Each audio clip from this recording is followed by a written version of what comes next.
In this video, we're going to talk about social capital theory and how we can apply it in our own professional lives. So let's get into the details.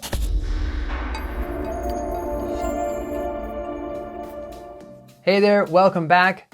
Lyon here, and this channel Communication Coach is here to help you grow as a leader.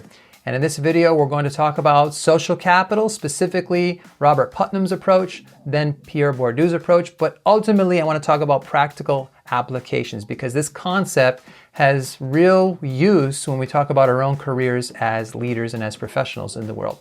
So first I want to talk about Robert Putnam's approach to social capital. He wrote about this extensively over the years, and especially in his book called Bowling Alone, which became very popular. And his summation of the concept is this, that social networks have value. So he's talking about not just the companionship or the emotional support we get from relationships, but our social connections themselves provide us as individuals and as a community value.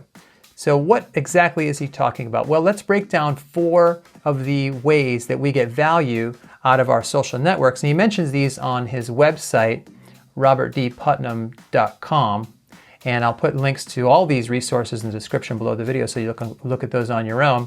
But the first benefit is information. Our social networks provide us information that we would not hear about otherwise. So when we're talking to people we know, we hear about job and career opportunities, we hear about potential investment opportunities. And if we didn't know these people and weren't interacting with them, we just would never hear about it. And so those doors would not be open to us. Another benefit is reciprocity, or what we might call mutual aid. In other words, people that have relationships and connections help each other, and then people return the favor. And that's one of the ways that relationships work. If you invest in these relationships, you get the benefit of mutual aid. Number 3, collective action. So as a group, you're working together, and that group action has a lot more impact than any individual action that you might take. So when you're working on a group or a task or something together, you build a foundation of relationship connections that then you can put into use in the future. So that collective action is a very powerful resource, a benefit of good relationship connections. And fourth, our identities and our sense of solidarity is another benefit of having relationship connections with other people. There's a sense of empowerment that we feel when we feel like we're part of a group, like we're connected to a community. We're a real member of that community. Now, Putnam talks about all these ideas, but he's really concerned about the disintegration of relationships, the weakening of the ties that we have with other people. And when these get weakened, we lose the benefit of all those resources that we just mentioned. He talks about over the past 25 years how there's been a 58% drop in attendance at club meetings. So a club meeting is some local club you might belong to, like a Rotary Club or some other community club. We're losing those connections. A 43% drop in family dinners. So we're not, as much as we used to, eating dinner together as a family in one place. It becomes a struggle. We're all so busy. We're pulled in different directions. It's very difficult to do that. 35% drop in having friends over. I know this is true in my life. It's very hard to actually get together with friends. Now, this is very ironic if you think about it, because we're more connected than ever through technology. You can get on social media and connect with people. And despite this technical connection, our relationships, our actual strong relationships with in-person people are really weakening over the decades. So that's a big concern, because by losing those relationships, we lose all the benefits that come from those social ties. We're missing out on that potential social capital that we could have. So let's pivot now and talk about Pierre Bourdieu. So he is a French theorist, and actually he wrote about this before Putnam in the 1980s.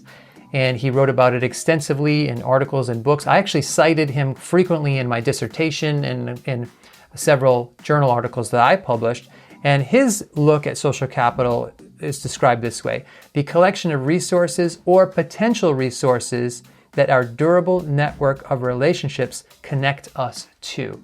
So in the same way as Putnam, Our relational ties, our network of relationship connections, connect us to other valuable resources or potentially valuable resources. We might not actually use those resources, but they're there. They're part of our network. Now, where Bourdieu differs is in the aspect of power. He looks a lot at how power gets maintained through the exclusivity of relationships. So he's really looking at powerful groups and communities in France, and he was noticing how there was a direct management of the access to that group membership, because if once you were in the group, you had access to a lot of the resources that the group had. So he saw this management of access and membership in a group as a way to keep society stratified. So rich and powerful people continue to associate with rich and powerful people, and the rest of society don't have access to that. Now, I understand this point of view, and I definitely see this in society and all over the world. This is obviously happening. But if you think about it, it's not necessarily done for some evil purposes. In fact, you do it and I do it. So you might have a group of friends that you grew up with, a group of friends that you have known over time, and you feel a sense of group membership with them. But that doesn't mean that every new person you meet instantly becomes part of your trusted inner circle. So in some ways, quite innocently, you manage access to your social networks as well. And you manage, by doing so, access to the resources. So until you trust someone and really know someone, you're not going to open up your life to them. You're not going to connect them with other people that you know and love and trust, unless you know them for long enough to establish some foundation in that relationship. Now let's pivot now to talk about how you can use these kinds of concepts in your own professional life. So there are 5 ways that you can begin taking this concept of social capital seriously for your benefit and for the benefit of everybody around you. And the first one is to build positive relationships with the people right around you. Now this might seem obvious, but I know a lot of people who don't seem to care about the quality of their relationships with the people around them. They might not care how they come across. They might not care if they take advantage of somebody. But when you start caring about the people around you and treating them well, in the long run, those relationships will then be there for everybody's mutual benefit. The second way to apply this is to provide some value to the other people. So in other words, what can you do for them? How can you help them? And you begin to look for ways to add value and help other people. And that's where you become a giver, not a taker. So you probably know some people in your circles who are more takers. They're looking for what they can get out of a situation. And you don't want to be that person. You always want to look to give. The third way is to help other people to connect.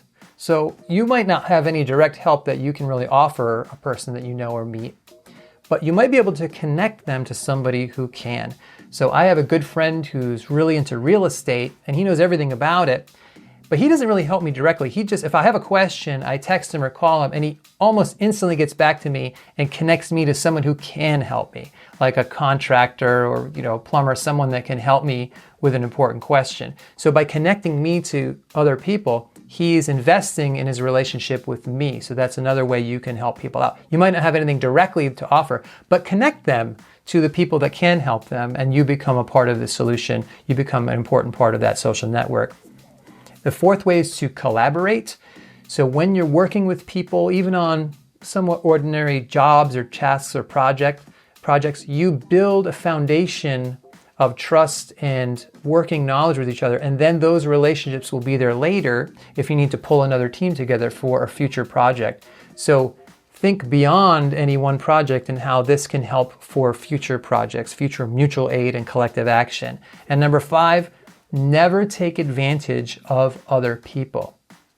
There's a lot of short-term thinking out there in the world, and people are looking for an angle and how they can quickly take advantage and get the upper hand. But what that'll do in that network of relationships that you're connected to is that word will get out, people won't trust you as much, it's really going to undermine your credibility. And even one bad decision can take years or months to rebuild from. So consider the long-term value of your relationship connections, not just some short-term, momentary strategic advantage. You have to think about the long run.